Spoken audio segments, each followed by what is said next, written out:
Hello everyone and welcome back. Tonight's video is 8 creepiest true emergency alert horror stories.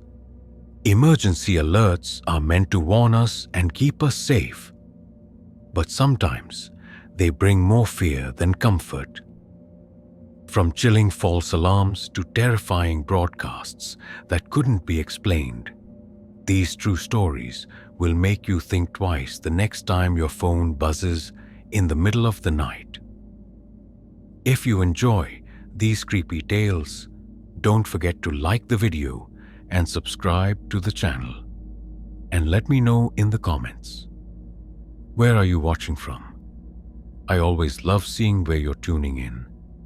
Now, let's begin. Our first story takes us to the quiet suburbs of North Carolina. It was a cold winter morning in February 2017. The sun was just starting to peek over the trees. Most people were still asleep or just waking up. Everything felt normal, peaceful even. Then, at around 6:30 a.m., phones across multiple counties lit up. Televisions blared. The emergency alert system screamed. It wasn't a local news report. It wasn't a weather warning number. This alert was different. It was much, much stranger. The message that flashed on screens was stark, simple, terrifying. It said, "Emergency alert. Seek shelter immediately. The dead are rising from their graves." Imagine waking up to that. The harsh electronic buzz still ringing in your ears. Your eyes trying desperately to focus on the words. The dead are rising from their graves. It felt like a bad dream or a scene from a low-budget horror movie. But it was real. It was right there, on your phone, on your TV. An official emergency alert. Panic started to spread. People reread the message again and again. The dead are rising? Could it be a joke, a hack, or was it real? Were the zombies actually coming? Even if your mind screamed no, a tiny dark corner of your brain had to wonder. What if? What if this was how it really started? Calls flooded the local emergency services. Dispatchers were utterly confused.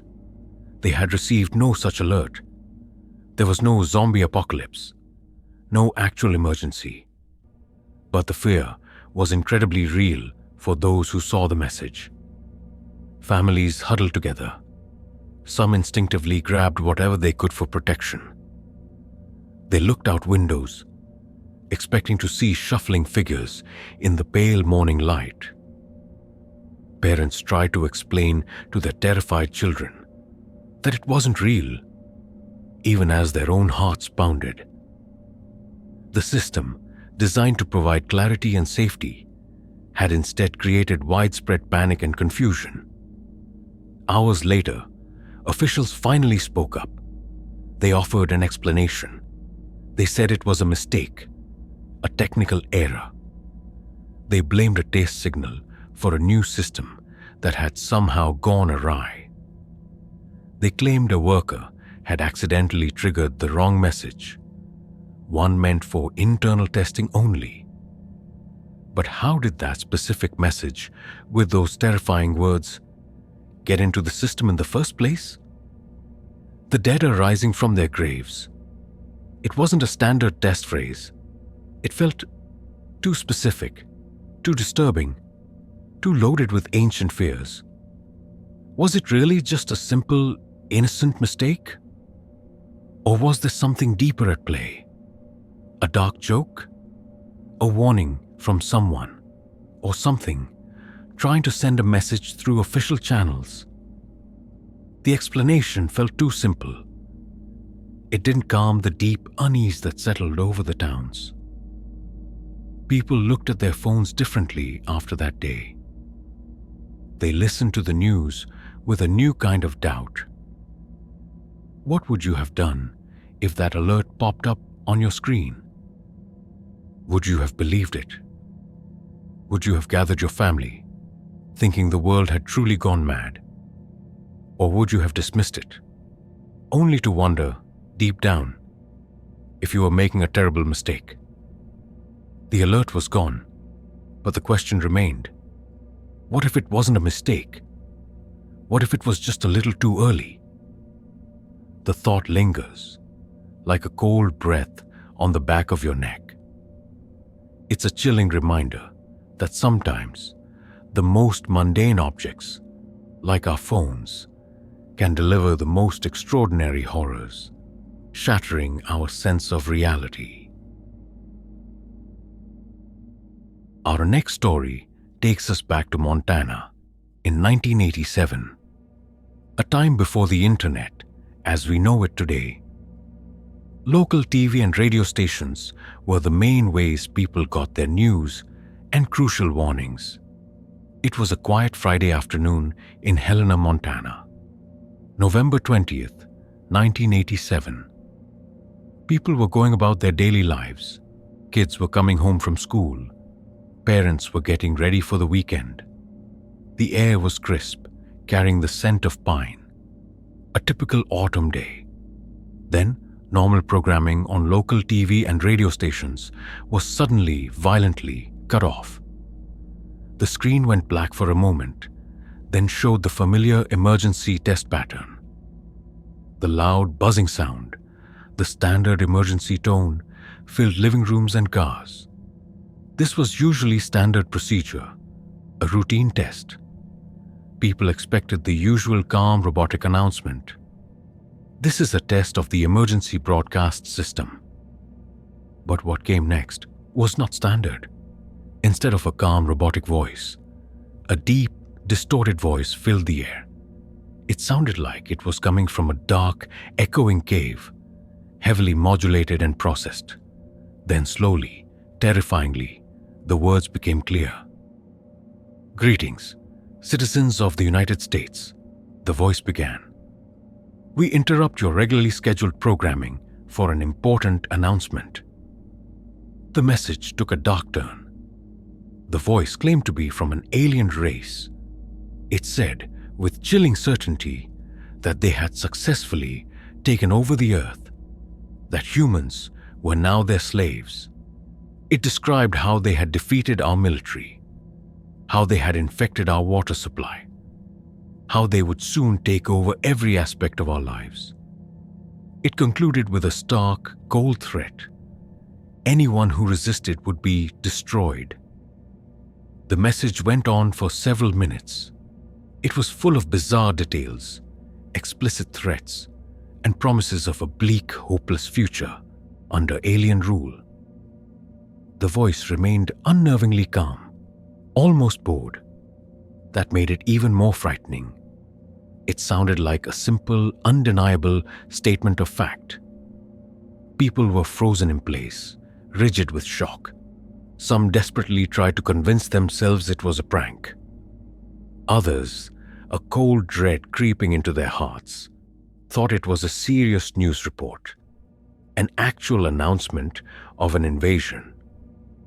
Kids cried. Adults stared blankly at their screens, trying to process the impossible.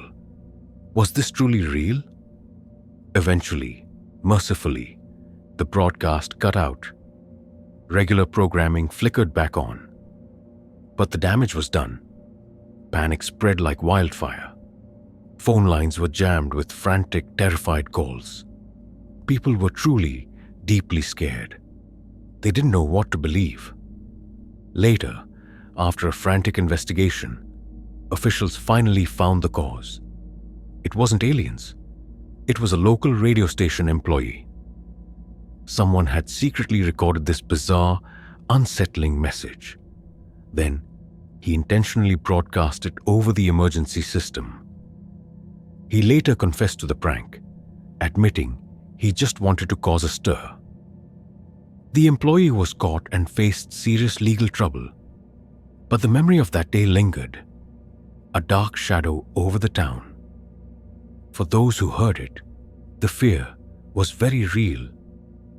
The thought that someone could hijack such an important system for a dark joke was deeply unsettling. It showed how easily our sense of security could be shattered. What would you do if a message like that broke into your day? Would you laugh it off as a joke? Or would a part of you, a deep, ancient part of your survival instinct, believe it? Would you look at the sky with new suspicion? This story reminds us that sometimes the greatest dangers aren't from outer space, but from the darkness that can lurk in human hearts. It leaves us wondering, what else could someone do with such power? And how much trust should we really place in these critical systems? Our next story takes us to Japan, in the city of Kashima, in 2018. It was a normal Thursday morning. Commuters were heading to work. Students were in school. The city was bustling with its usual energy. Then, at 8:50 a.m., an urgent, terrifying message flashed across the screens of thousands of cell phones. Not just in Kashima, but across the entire Ibaraki prefecture, a vast region. This was a J Alert, Japan's nationwide emergency warning system. It's known for its incredible speed and accuracy. People trust it completely. The message was short, stark, and chilling to the bone. North Korea missile launch. Seek shelter immediately. Imagine the instant visceral panic, a missile launch from North Korea. People in Japan are acutely aware of this threat. It's a real, ongoing concern. So when this alert came, it wasn't a joke. It wasn't an alien invasion. It was a concrete, terrifying, real-world nightmare. Trains screeched to a halt, stranded between stations. Subway stations became chaotic scenes of pushing and shoving as people desperately tried to find cover, their faces pale with terror. People rushed to find any form of shelter, ducking into sturdy buildings, hiding under desks or tables, anywhere they thought might offer a sliver of protection. Schools immediately went into lockdown. The calm routine shattered. Children were told to get under their desks, to cover their heads, their small faces wide with fear as they sensed the adults' panic. Every single person who saw that alert believed their life was in immediate grave danger. The air itself seemed to thicken, filled with the sounds of distant sirens, both real and imagined, and the frantic pounding of their own hearts. A cold sweat broke out. The bitter taste of pure fear filled their mouths. For a full 10 agonizing minutes, this terror continued. 10 minutes where thousands upon thousands of people believed a missile, a weapon of mass destruction, was heading straight for them. 10 minutes where they faced the very real, very imminent possibility of their lives ending in an instant, their world dissolving into fire and ash. The world seemed to slow down. Each second stretched into an eternity of dread and powerlessness. What do you do in those desperate moments? Do you call loved ones for a final goodbye? Do you pray to whatever God you believe in? Or do you simply close your eyes and wait, braced for the inevitable, a silent scream trapped in your throat, unable to escape? Then, another alert came. This one, a correction. It was delivered with the same jarring tone, but its words brought a wave of unbelievable relief, a sudden lightness. The earlier alert was a mistake. There was no missile launch. A mistake. Just like that. The threat was gone. The world was safe again. The missile that never was had vanished. But was it truly safe? For the people who experienced those 10 minutes of unimaginable terror, something fundamental had changed. Something inside them had irrevocably shifted. The relief was immense, yes. A sudden release of tension that left them weak-kneed. But it was quickly followed by a powerful wave of anger, confusion, and a deep, unsettling sense of vulnerability. How could such a catastrophic, life-altering error happen? Japan's J Alert system is renowned for its reliability. Designed to be foolproof, a beacon of truth in an emergency. It's supposed to be precise, accurate, and utterly dependable. But in this case, a single wrong button press, or perhaps a deeply hidden software glitch, had plunged an entire region, millions of people, into a nightmare. Officials later explained that a training alert, one meant for internal use only, was accidentally broadcast to the public. A simple human error, they insisted. Or so they said, trying desperately to quell the rising tide of fear and outrage. But the profound question remains: if a system designed to be so robust, so utterly critical, can fail so spectacularly, so profoundly, how much can we truly trust it? What if the next time it isn't a mistake? What if the next time the missile is real, but people hesitate, even for a moment, to believe the alert because of past false alarms? The chilling scenario of the boy who cried "wolf," but on a national, even international scale, with devastating consequences. The next real warning might go unheeded. This story is a stark, unforgettable reminder of the immense power these systems hold over our lives, and the terrifying, utterly devastating consequences when they go catastrophically wrong. It shows how easily fear can be spread, like a wildfire across a dry forest, and how quickly our cherished sense of security can be shattered, not by an external enemy, but by our own technology, our own fallibility, our own human mistakes. How would you live your life after such an experience? Would you still trust your phone? That constant companion, when it screams a warning? Would you still jump when an alert sounds? Or would a part of you always doubt? A persistent whisper of, "Is this real?" Would you question every future warning, every news report, wondering if it's just another mistake, another drill gone wrong? The chilling echo of that false alarm lingers. What if the system we rely on for safety is also the greatest source of our fear? And what if the next mistake costs actual lives because trust has been eroded? From a false missile launch, we now turn to a story that blurs the line between a simple mistake and something deeply unsettling. This takes us to the small town of Bastrop, Texas, in 2017. It was a normal spring evening, mild and pleasant. Families were eating dinner, the clatter of forks on plates and soft chatter filling their homes. Children were finishing homework, probably eager to get outside and play. The sun was setting, painting the vast Texas sky in shades of warm orange, soft pink, and deep purple. A quiet, peaceful, utterly predictable end to the day. Then, at around 7 p.m., an alert started screaming from cell phones and televisions across the town. The familiar, piercing, unmistakable tone. It cut through the calm of evening like a sudden, unexpected scream in a quiet room. People grabbed their devices, their bodies tensing, bracing for news of a sudden tornado or flash floods.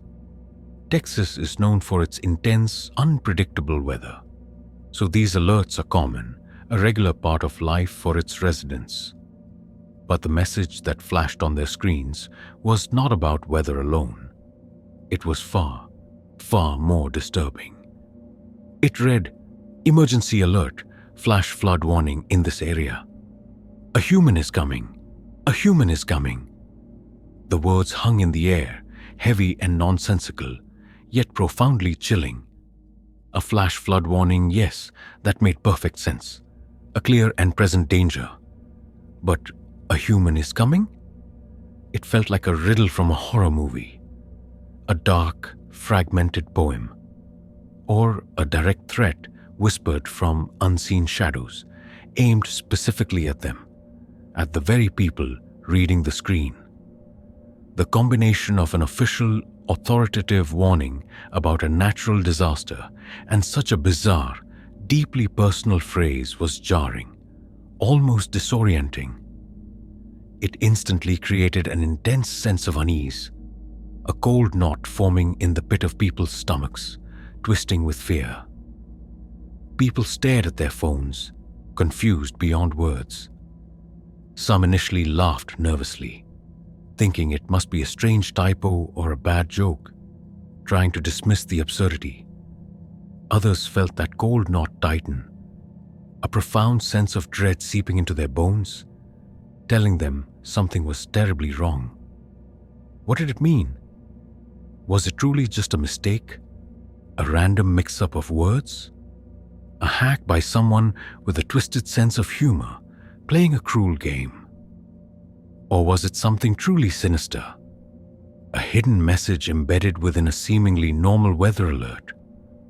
A warning disguised in plain sight?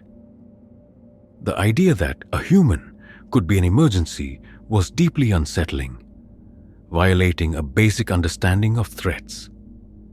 It made the flood warning itself feel more threatening, more personal, as if the water wasn't the only danger they faced.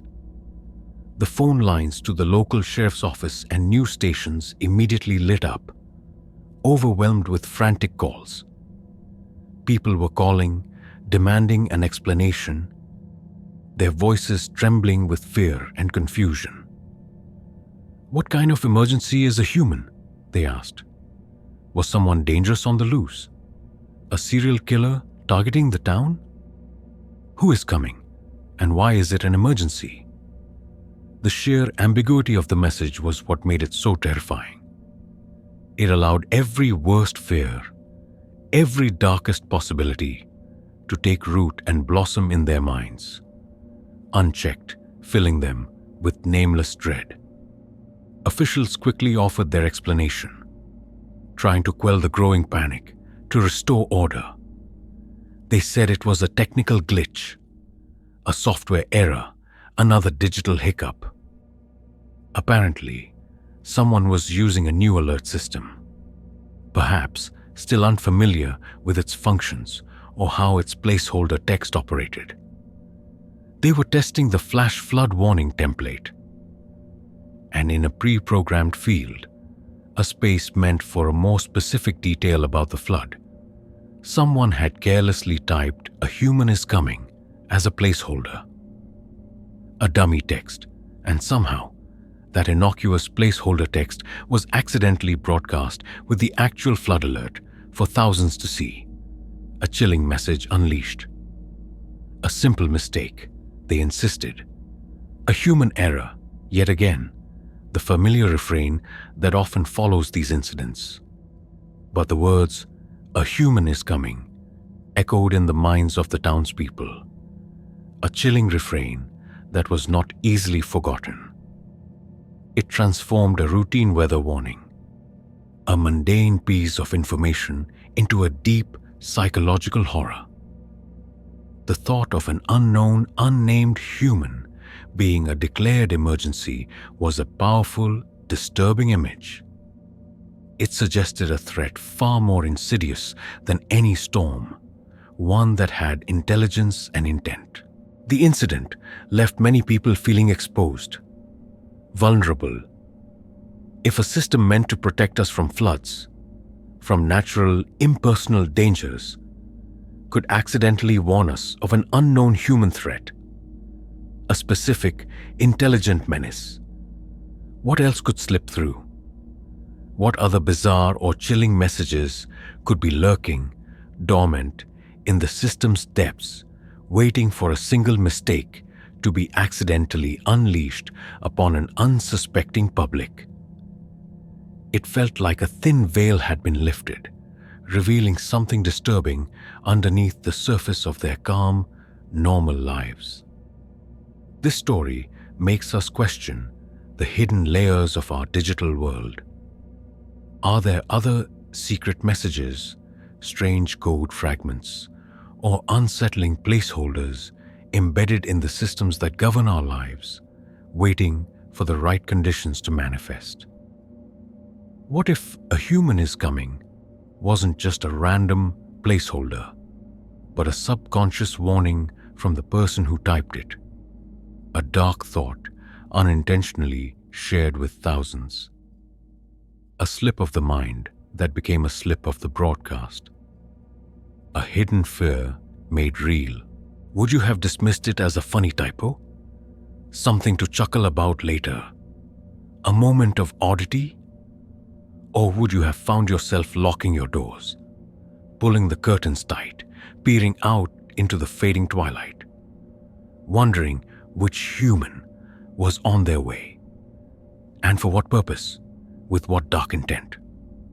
The chilling implication is that sometimes the most innocent, seemingly benign mistakes can inadvertently reveal the darkest corners of possibility.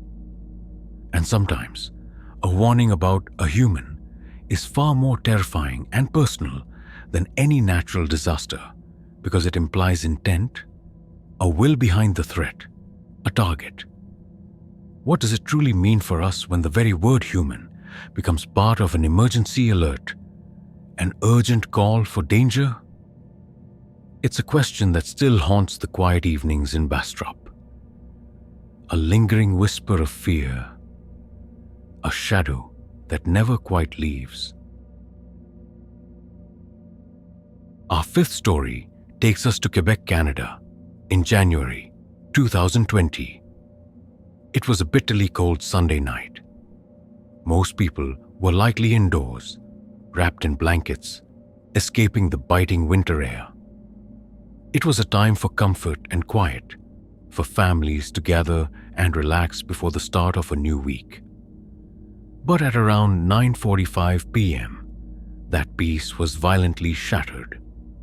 Phones across the entire province of Quebec suddenly roared to life with the emergency alert tone. That sharp, insistent scream cut through the night, filling homes and cars, shaking people from their calm. People grabbed their phones, their hearts leaping with that familiar jolt of adrenaline, their minds racing with urgency. What urgent danger could possibly be unfolding on such a cold, quiet night when the world seemed to be asleep and safe? The message that flashed on thousands of screens was in French, the official language of Quebec. It read, in bold, stark letters, each word a blow to the senses. Urgence, alerte méga séisme. Suite à une erreur judiciaire, une femme détenue est maintenant en fuite et armée. Il ne faut pas s'approcher. Elle a déjà tué 4 fois. Il faut évacuer immédiatement dans les hautes terres. Le meilleur est à venir. Translated, emergency, mega earthquake alert. Following a judicial error, a detained woman is now at large and armed. Do not approach. She has already killed 4 times. Evacuate immediately to higher ground. The best is yet to come.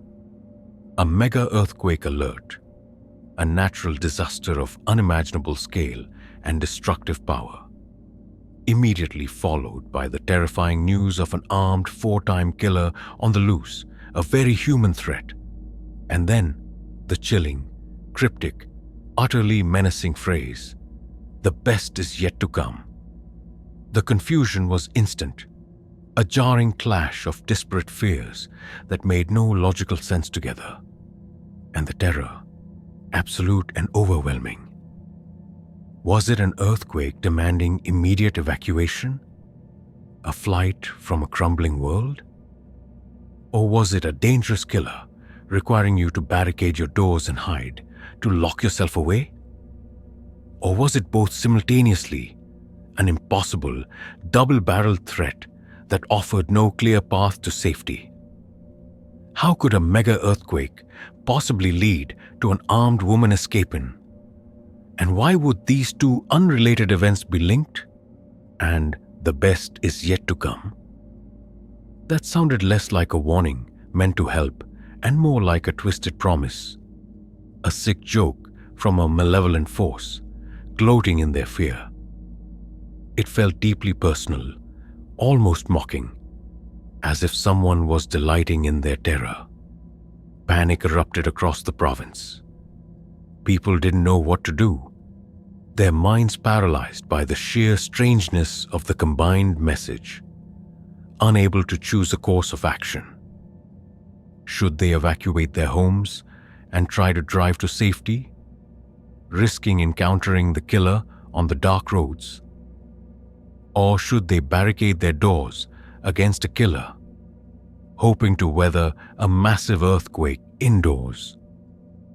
A building potentially collapsing around them? Or both? A desperate, impossible attempt to cover all bases, to somehow prepare for two entirely different cataclysms.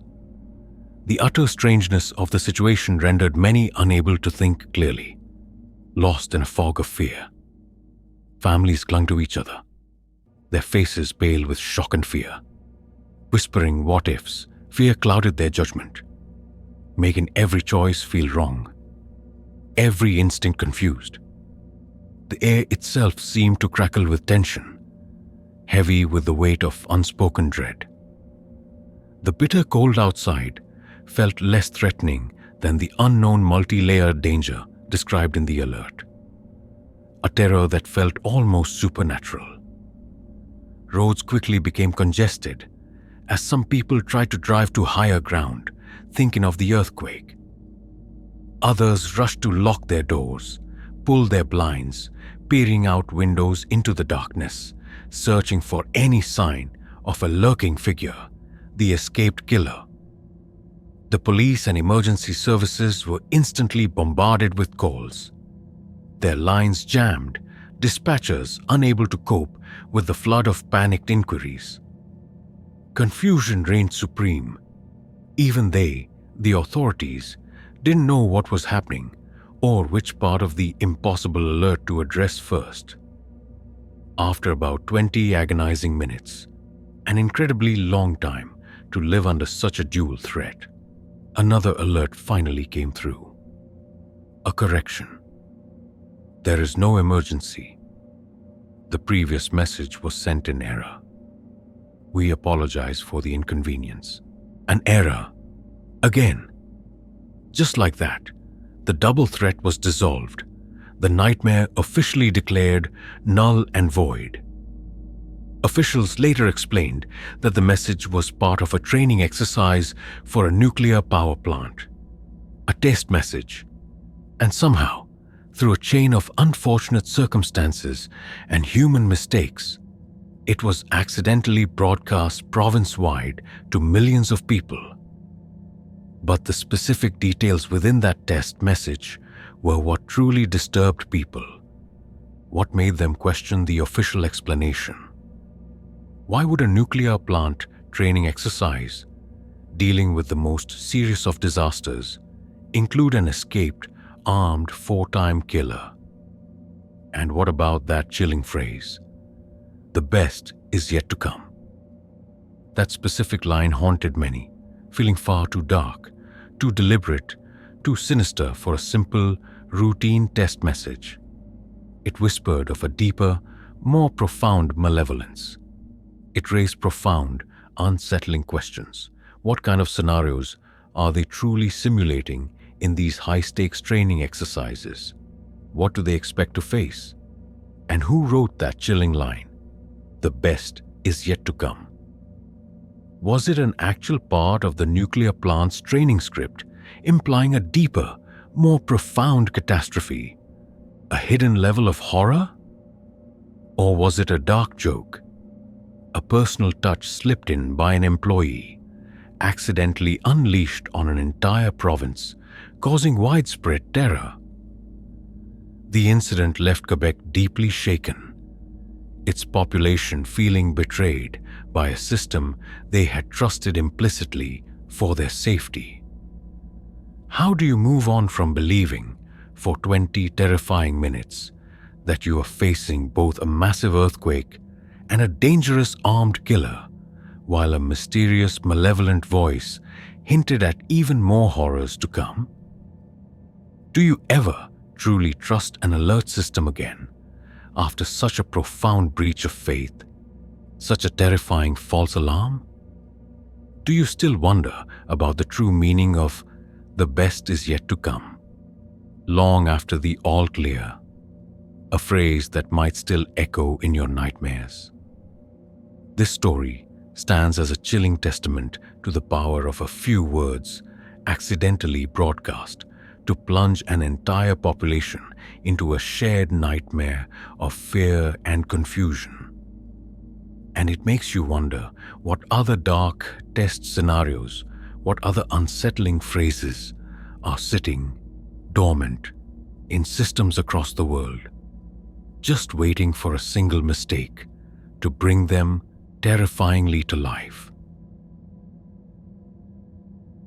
Our sixth story takes us to the tranquil Hawaiian Islands, a place often imagined as paradise, a haven of peace and beauty, a dream destination. But even paradise can be touched by terror, shattered by a sudden, unexpected warning that brings unimaginable dread. This incident happened on a Saturday morning, January 13th, 2018. The time was 8:07 a.m. It was a beautiful, clear day. The sky was a brilliant blue, the ocean sparkling, inviting surfers to its waves. Surfers were heading to the beaches, their boards under their arms. Families were enjoying breakfast on their lanais, the air smelling of salt and tropical flowers. A perfect start to the weekend. Then, the serenity was violently broken. Cell phones across all of Hawaii screamed with the emergency alert tone, a harsh, metallic wail that cut through the island calm, echoing in every home. Televisions flashed an urgent message. Radios blared. It wasn't a drill. Everyone knew it instantly. This was real. This was the moment everyone on the islands had dreaded for decades. A fear passed down through generations since the Cold War. The moment of truth, the ultimate nightmare, had arrived. The message that filled their screens in bold, all-caps letters was devastating. A sentence that struck at the heart of their safety and existence. Ballistic missile threat inbound to Hawaii. Seek immediate shelter. This is not a drill. Ballistic missile threat inbound to Hawaii, not a drill. The words hit like a physical blow, a punch to the gut, stealing their breath. The reality was immediate, brutal, and undeniable. The Cold War fear, the threat of nuclear attack, something people had lived with in the back of their minds as a distant, abstract possibility, was suddenly front and center, a terrifying, concrete reality. It was happening. To them, to Hawaii, their beautiful island home, about to be annihilated, reduced to ash. Imagine that moment, the color draining from your face, leaving it ashen and sickly, your heart seizing in your chest, a painful vice grip struggling to beat. The sound of children crying, confused and terrified, not knowing what was happening, but feeling the raw, desperate terror from their parents, contagious and overwhelming.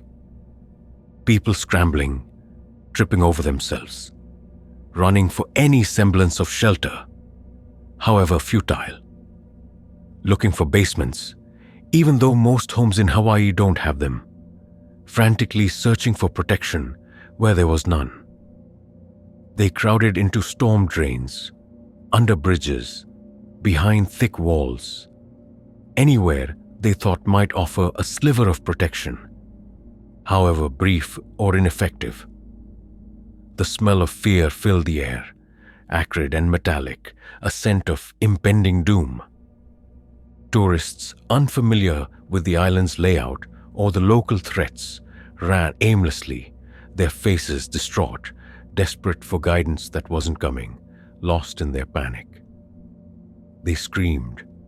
They wept openly in the streets, overcome with despair. They called loved ones on the mainland, their voices choked with tears, gasping out hurried, desperate goodbyes, believing these were their final words to anyone. On the highways, cars stopped dead in their tracks, drivers abandoning them to run for cover, leaving behind a scene of utter chaos and stalled metal. Families shoved their children into manholes, into ditches, into anything that might shield them from the coming fire. Others simply held each other tight, their eyes closed, accepting their fate in a final, tearful embrace. The air was thick, suffocating with the smell of fear and despair. The brilliant blue sky above felt like a cruel, mocking joke, a beautiful backdrop to their impending doom.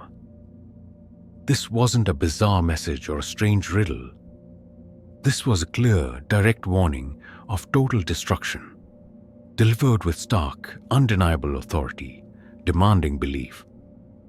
For 38 agonizing, seemingly endless minutes, the people of Hawaii truly believed they were about to be annihilated. 38 minutes of pure, unadulterated terror, an eternity compressed into moments. 38 minutes where the world felt like it was ending, where every breath could be their last, where hope was extinguished. Then the correction finally came. The second alert, almost as jarring as the first, breaking through the remaining silence with its own terrifying tone, read, "There is no missile. Threat or danger to the state of Hawaii. Repeat, false alarm." A false alarm 38 minutes later. The relief was immense. A sudden, powerful wave washing over the islands, leaving people weak and shaking, gasping for air. But it was immediately mixed with a burning rage, profound psychological trauma, and utter disbelief. How could this happen? How could such a critical system, designed for the gravest of threats, fail so catastrophically, so unbelievably, so negligently? The explanation came quickly, but it offered little solace, little comfort. A single employee at the Hawaii Emergency Management Agency, during a shift change, clicked the wrong option on a computer menu. Instead of selecting Test Missile Alert, they accidentally selected Missile Alert. One click, one human mistake, and an entire state, over 1 million people, was plunged into a living nightmare, facing their own perceived end of the world, a trauma that would linger. The incident exposed shocking flaws, not just the single human error, but the fact that it took an agonizing 38 minutes to send a cancellation alert. There was no automatic failsafe, no quick, instantaneous way to undo the error, to stop the panic. The system designed to protect them, to offer guidance and safety, instead nearly broke them, leaving deep, unseen scars on a population. This story is perhaps the most famous and devastating example of an emergency alert gone wrong in modern history. It showed the world the immense power these systems hold over our lives, our minds, our very sense of reality. The trauma from those 38 minutes lasted for a long time for many Hawaiians. Some reported symptoms of PTSD, anxiety, and a lingering fear every time a siren sounded or a phone buzzed, a constant reminder. Their paradise had been shattered, if only for a brief, terrifying time, leaving them with a profound sense of vulnerability and a deep scar on their collective psyche. What would you do in those 38 minutes, believing your life was about to end? How would you ever truly recover from such a profound betrayal of trust? A system meant to save you becoming your greatest tormentor. Do you think you would ever truly feel safe again. Knowing that one person's single click could mean your perceived end of the world, your ultimate doom? The Hawaiian missile alert remains a chilling warning. It tells us that sometimes the greatest dangers come not from outside forces or foreign enemies, but from within the very systems we create for our safety, from human fallibility. It whispers a chilling question. How many mistakes are waiting to happen? Just one wrong button, press away, from unleashing unimaginable panic and fear across an entire population. Our seventh story takes us to the dark, chilling corners of an alert that seemed to come from another time, echoing with an ancient primal fear. It involves a strange message broadcast during a seemingly normal period, breaking through the mundane with something utterly out of place, an unsettling anachronism. This incident happened in New York, specifically in the Albany area, in 2011. It was a late evening in February. Snow was lightly on the ground, blanketing the city in a cold, white silence, and a bitter wind howled outside. People were winding down, perhaps watching TV before bed, settling into the evening routine of a quiet winter night. Then, the televisions in many homes across the area suddenly jarringly changed channels or broke into programming. The emergency alert system took over. The familiar, loud, piercing tone sliced through the quiet of the night, demanding immediate attention, startling everyone. People expected a blizzard warning, given the weather conditions, or maybe something about a local accident, a common occurrence in any city. But what appeared on the screen and what the calm robotic voice announced was not a modern emergency. It was something far older, far more unsettling. The message, displayed on screen in stark white text and read by a distinct computer-generated voice, stated, "Civil authorities have issued a civil danger warning for the following areas, due to the return of the dead." The return of the dead. Again. This phrase, deeply unsettling and drawn from folklore, from the darkest parts of human nightmares, brings an immediate visceral sense of dread. But this time, it was paired with the formal, bureaucratic, and utterly official language of a civil danger warning. It was specific, identifying the following areas. And then it threw in the return of the dead, a phrase that ripped through any semblance of logical reality. It was a bizarre, terrifying mix of cold, precise, bureaucratic language and pure, unadulterated horror, a contradiction that shattered rational thought. People stared at their screens, dumbfounded, their minds struggling to reconcile the impossible words. Was this a sick joke? Was someone playing a cruel, elaborate trick on the entire region? A malicious prankster with too much access? Or had the unthinkable actually happened, breaking through the thin veil of reality, just as the alert claimed? The phrasing itself was strange, archaic, almost literary in its poetic dread. The return of the dead. It sounded almost biblical, like something from an ancient prophecy, suddenly brought into the harsh, undeniable clarity of the digital age. It was a terror that felt both very old, reaching into primal fears, and disturbingly new, delivered by modern technology. The alert wasn't just text on a screen, something easily dismissed as a typo. A computer-generated voice, devoid of all emotion, calmly read it out loud, reinforcing its official nature, its chilling authority.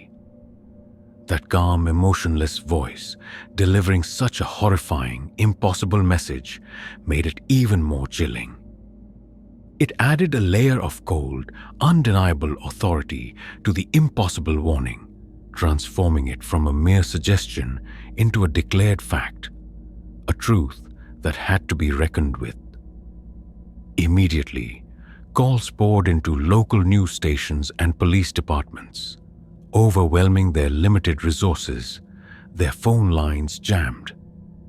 Dispatchers were just as confused and alarmed as the public, completely without answers. They had no information about any return of the dead. No civil danger warning had been issued. Yet the message had been broadcast widely, affecting thousands of homes across the area. It seemed to vanish as quickly as it appeared, leaving behind a profound, lingering sense of unreality and an unsettling silence, a question mark hanging in the air. What caused it? Officials scrambled for an explanation, trying desperately to make sense of the inexplicable, to reassure a frightened public. They eventually stated that it was a technical malfunction, a system error during routine maintenance. They claimed that during a routine test, an old pre-programmed message from a different time, a test message that somehow included the phrase, "the return of the dead," was accidentally triggered and broadcast. They insisted it was a leftover, a dormant ghost from some earlier, darker test scenario, unexpectedly brought back to life by a digital hiccup. But the explanation felt weak, hollow, and profoundly unsatisfying to many. Why would a test message, at any point, ever contain such a specific, horrifying, and evocative phrase? Why the return of the dead, and not just a simple, generic, "this is a test"? It made people wonder, were these old test phrases some kind of morbid inside joke among engineers, a dark humor buried in the code? Or were they perhaps tapping into deeper, more primal fears that humanity has always carried? Fears that technology sometimes accidentally mirrors. The idea that such a chilling, ancient warning could be sitting dormant in a modern government system, waiting for a simple glitch to unleash it, was truly unsettling, suggesting hidden depths of digital darkness and forgotten possibilities. This incident highlighted the strange, almost ghost-like nature of old data, of digital remnants. Data that lingers, forgotten, but not entirely erased, in the complex layers of our systems, ready to reappear at the worst possible moment, to whisper its forgotten message. It felt less like a simple, random mistake, and more like a forgotten memory from a digital past. A dark echo suddenly surfacing to haunt the present. A warning from an unseen archive. How would you process such an alert? Would you dismiss it immediately as a prank? Or would the words, "the return of the dead," burrow deep into your subconscious, making you look at the world a little differently, with new fearful eyes, scrutinizing every shadow? Would you find yourself checking the locks on your doors a few more times than usual, just in case, unable to fully shake the dread? The chilling question remains, a persistent whisper in the night. What other old dark messages are still buried deep within these systems, just waiting for the right glitch, the right alignment of chance to bring them back to life and into our reality, blurring the lines between past and present terror? This story suggests that sometimes the digital world can echo with the sounds of very ancient, very primal fears, blurring the lines between the past and a terrifying present, between the virtual and the horrifyingly real. Our eighth and final story shifts focus from clear, though false, messages to something more abstract, more primal, and deeply unsettling. It's about an emergency alert that wasn't a message you could read in words. It was more like a broken whisper, a phantom sound, a raw guttural noise that suddenly cut through normal life, leaving an indelible mark of fear. This incident happened in Southern California, specifically in Orange County, in February 2019. It was a normal evening, like any other. Many people were watching their local cable news channel, catching up on the day's events, the familiar faces and voices, a comforting backdrop to their lives. The news anchor was speaking calmly, reporting on local happenings, the usual flow of information. Everything was routine. Everything was predictable, safe, and utterly mundane. A typical night at home. Then, without warning, the TV screen flickered violently. The familiar harsh emergency alert tone blared out. But this time, it was louder, more distorted, more grating than usual. A scream ripped through the digital fabric of their televisions. And it was followed by a chilling guttural sound. It wasn't a normal human voice, speaking words, forming sentences. It wasn't a standard computer-generated alert sound, like a simple buzz.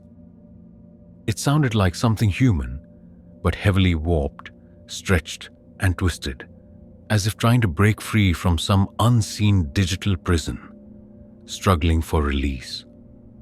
Like a voice struggling to get through from a place far, far away, across impossible distances. Or perhaps from a place that wasn't quite real, a dimension barely touching our own, trying to make itself heard. The sound lasted for only a few agonizing seconds, maybe 3, maybe 5. Each second stretched, filled with profound unease.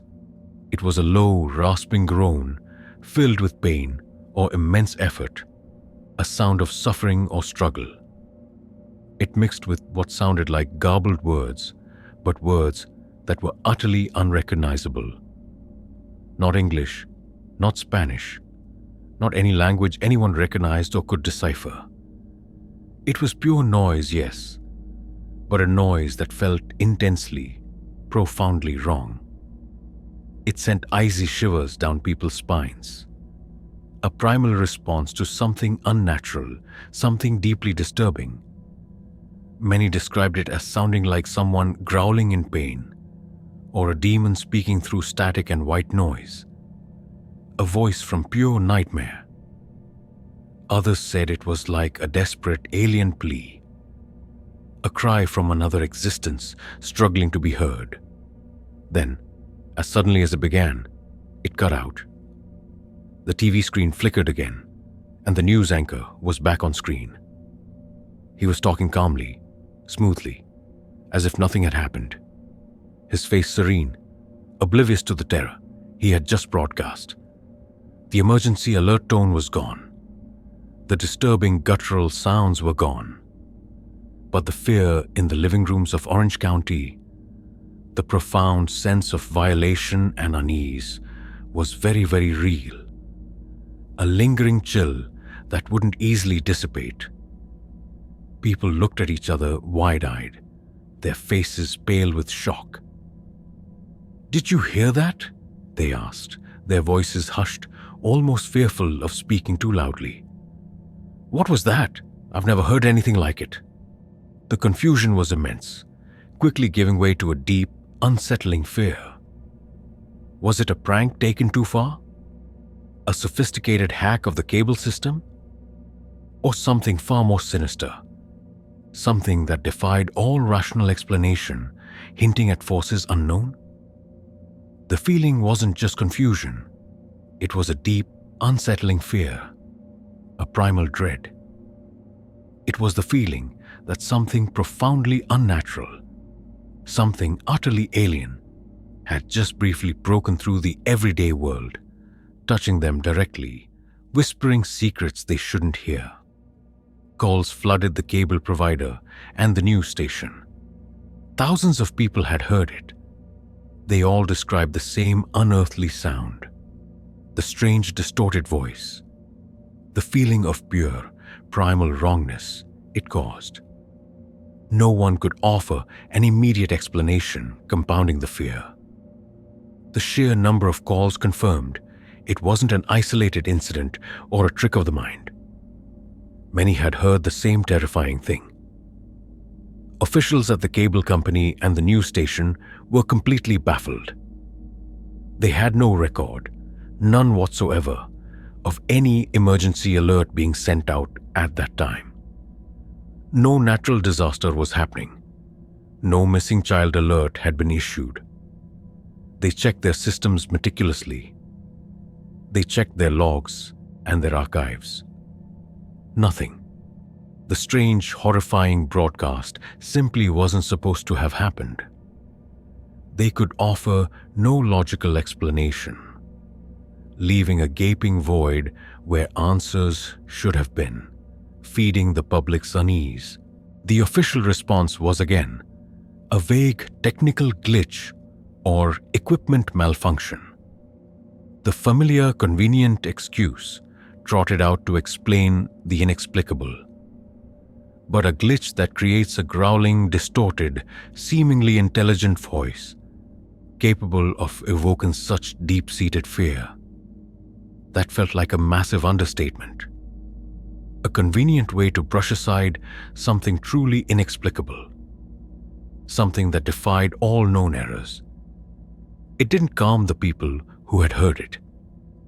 It didn't explain the profound sense of dread that lingered. A cold hand squeezing their hearts. A chilling memory refusing to fade. This story is different because it wasn't about the words of a message, however strange or terrifying. It was about the nature of the transmission itself. It was the sound, the fleeting, almost hidden burst of something utterly alien and terrifying, something beyond comprehension, a glimpse into the void. It left people wondering what forces, what strange energies could create such a sound. Was it a stray signal from another dimension, accidentally crossing over, trying to connect? A lost voice from the distant past, captured and replayed by chance? Or simply a horrifying, random arrangement of corrupted data, mimicking something truly evil, something that shouldn't exist? A digital ghost? How would you react to such a fleeting yet profound horror? Would you try desperately to forget it, to push it deep into the recesses of your mind, to pretend it never happened? Or would that sound haunt your dreams, echoing in your sleep, making you question the reality of your quiet nights and the safety of your home? Always listening? Would you wonder if there are other unseen channels, other broken whispers, waiting to accidentally slip through our carefully constructed digital world, bringing with them unknown terrors from beyond? The Orange County Phantom Alert reminds us that sometimes the most terrifying things are the ones we can't quite understand, the ones that hint at a darker, more chaotic reality, just beyond our comprehension, always lurking at the edges, waiting to break through.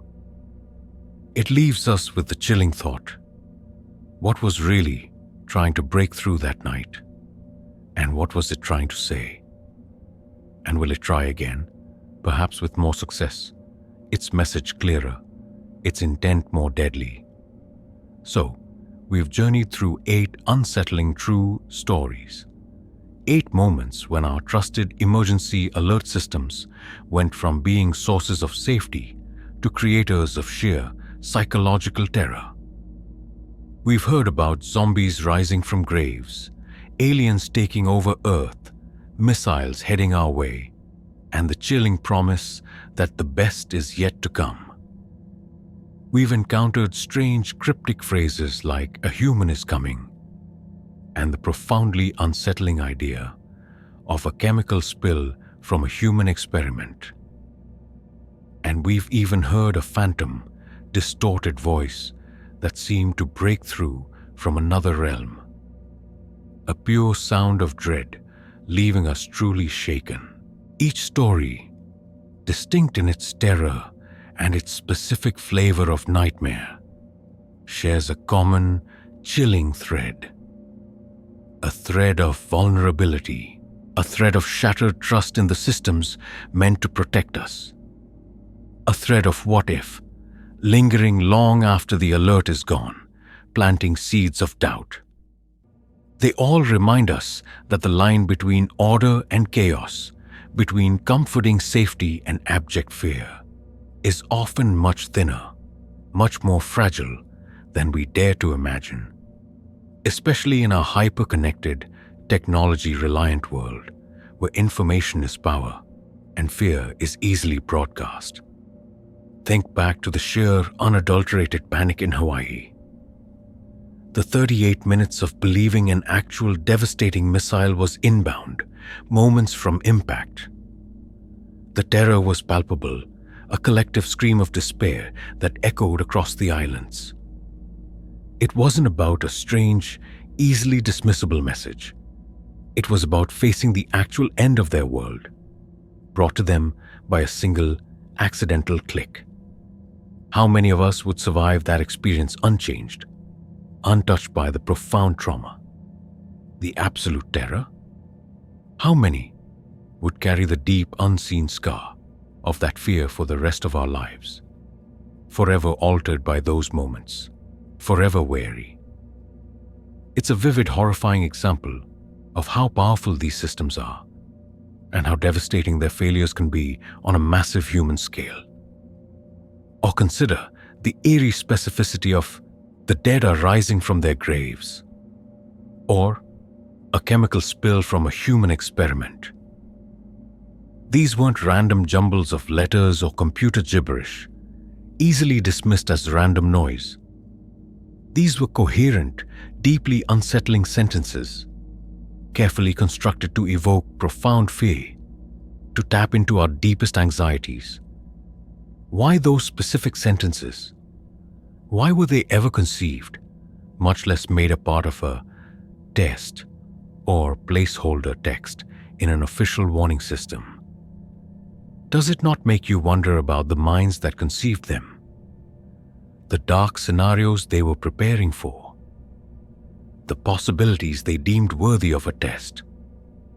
Does it not suggest that perhaps deep down, we, as a society, harbor these very fears of ancient horrors returning, of scientific experiments gone monstrously wrong, unleashing unimaginable threats, and that our systems, unknowingly, reflect them back to us, projecting our collective anxieties, our hidden nightmares? It makes you question what unspoken horrors lurk in the collective subconscious, just waiting for a digital slip, a system glitch to bring them to light, to make them chillingly real. The very idea of a technical glitch or human error starts to feel less like a comforting, logical explanation and more like a flimsy, almost insulting excuse. When these glitches repeatedly produce messages of such specific, dark, and often apocalyptic content, it stops feeling like a series of random accidents. It starts to feel deliberate, or at the very least profoundly, unnervingly unsettling, as if something is trying to tell us something, however inadvertently.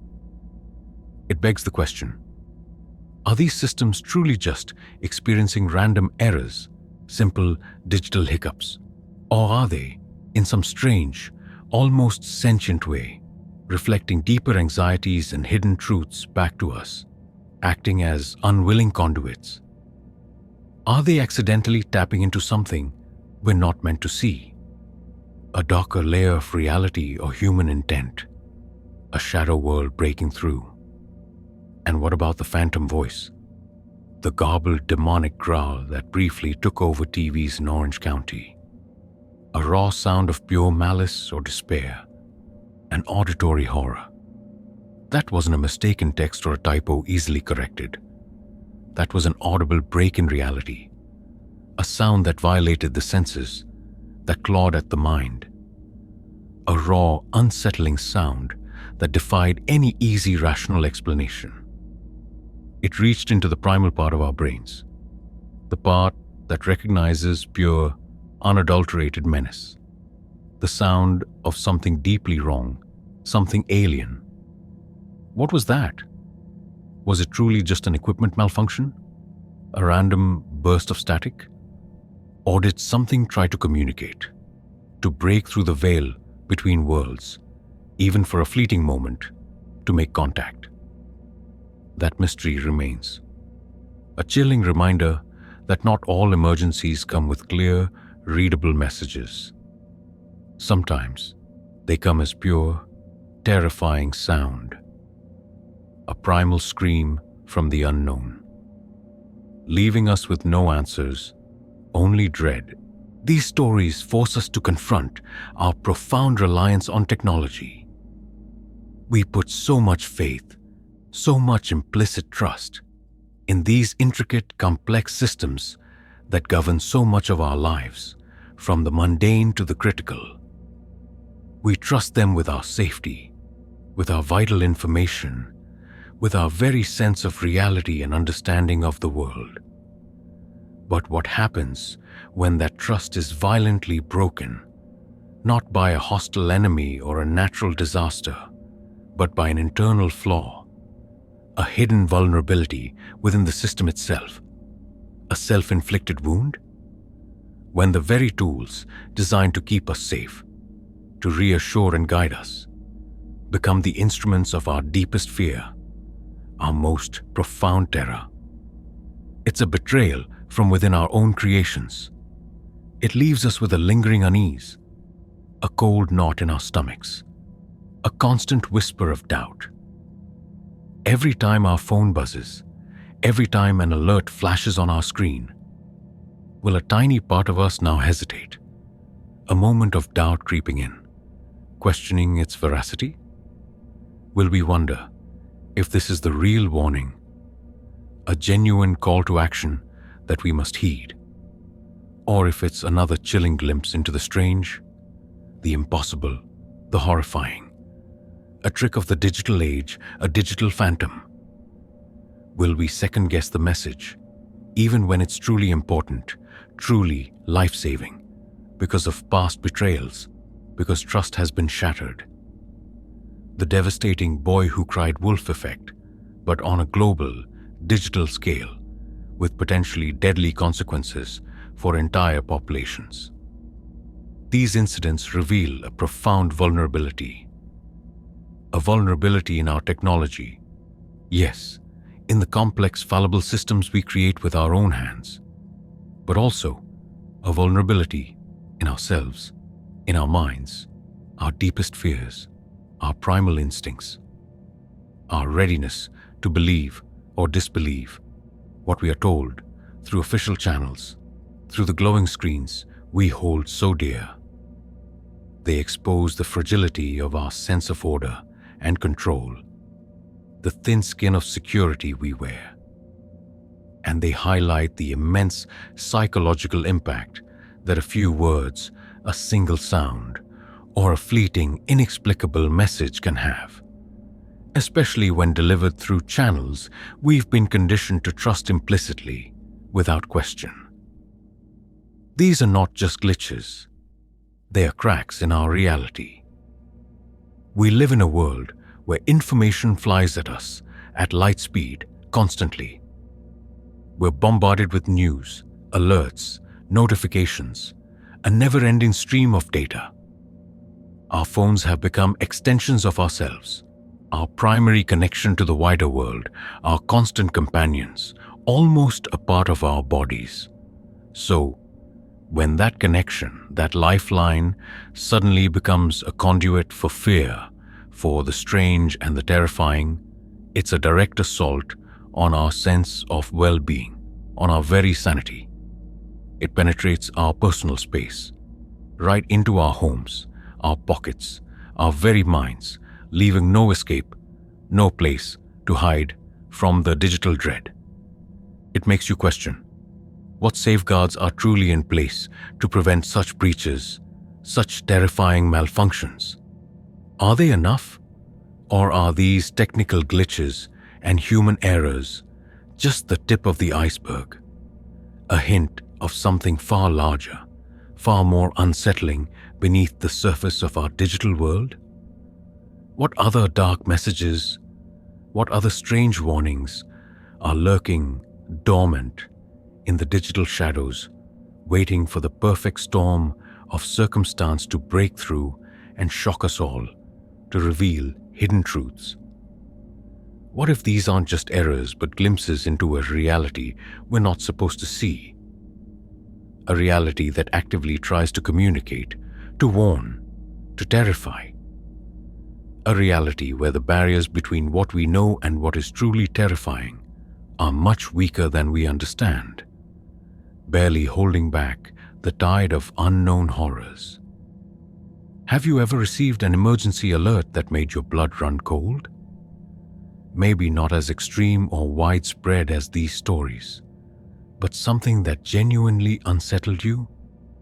Something that made you pause and wonder and feel that chill creep up your spine, a momentary loss of calm. Share your own experiences, your own moments of digital dread in the comments below.